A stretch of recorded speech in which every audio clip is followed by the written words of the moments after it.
ദൈവസന്നിധിയിൽ നമ്മൾ ജീവിക്കുന്നെങ്കിൽ നമുക്ക് കിട്ടുന്ന എല്ലാ കാര്യത്തിലും നമ്മൾ എന്തെങ്കിലും നന്ദി പറയണം.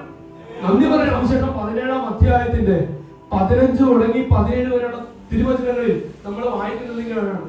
10 കുഷ്ഠരോഗികളെ കർത്താവ് സുഖപ്പെടുത്തി. 10 കുഷ്ഠരോഗികളെ കർത്താവ് സുഖപ്പെടുത്തി. 10 പേര് തിരിച്ചുപോയി. അതിൽ ഒരുവൻ തിരിച്ചു വന്നു. അതൊരു വിജാതീയനായിരുന്നു. അവൻ വന്ന് തനിക്ക് ലഭിച്ച ഈ സൗഖ്യത്തെ ഓർത്ത് കർത്താവിനോട് നന്ദി പറഞ്ഞു. കർത്താവ് ചോദിച്ചു, 10 പേരല്ലേ സുഖപ്പെട്ടത്, ബാക്കി 9 പേര് എവിടെ? അപ്പൊ ദൈവം ആഗ്രഹിക്കുന്ന ഒരു കാര്യം എന്താ? നിനക്ക് കിട്ടിയിരിക്കുന്ന നന്മകൾ നന്ദി പറയണം. ദൈവം നിന്നോട് കാണിച്ച കാരുണ്യത്തെ ഓർത്ത് നന്ദി പറയണം. നിനക്ക് തന്ന ആയുസിനെ ഓർത്ത് നന്ദി പറയണം. ഈ സമയം വരെ ദൈവം നിന്നെ പരിപാലിച്ചു, നന്ദി പറയണം. ഇനി നിന്റെ തലച്ചോറ് മന്ദഗതി ആയാൽ പോലും ദൈവം നിന്നെ പരിപാലിക്കുന്നതിലും ശ്രദ്ധിക്കുന്നതിലും കുറവ് വരുത്തുകയില്ല. പ്രിയപ്പെട്ട ഹല്ലേലൂയ.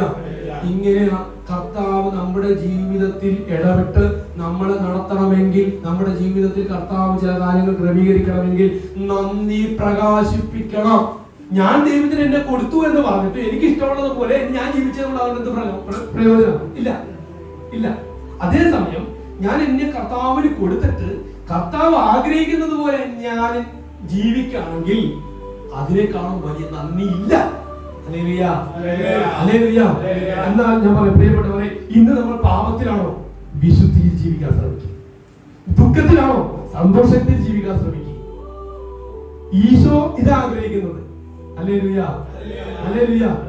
എന്താണോ ദൈവത്തിന് ഓപ്പോസിറ്റ്, നമ്മൾ ദൈവത്തിന് വിരുദ്ധമായിട്ട് എന്താണോ നമ്മൾ ചെയ്യുന്നത് അത് തള്ളിക്കളഞ്ഞിട്ട് ദൈവം ആഗ്രഹിക്കുന്നത് പോലെയുള്ള ഒരു നിലപാട് നാം എടുക്കുന്നതാണ് ഏറ്റവും വലിയ നന്ദി.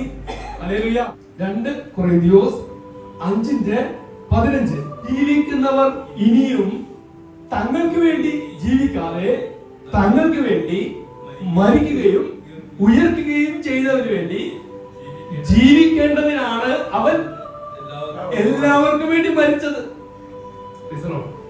അവൻ എനിക്ക് വേണ്ടി മരിച്ചെങ്കിൽ ഞാൻ ജീവിക്കേണ്ടത് അവന് വേണ്ടിയിട്ടോ. ഇതാണ് നന്ദി എന്ന് പറയുന്നത്. ഇതാണ് നന്ദി. ദൈവത്തിനോട് നന്ദി പറയുക എന്ന് പറയുന്നത് ഞാൻ അവന് വേണ്ടി ജീവിക്കുന്ന ഒരു വ്യക്തിയായി മാറുക എന്നുള്ളതാണ്. ഹല്ലേലൂയ.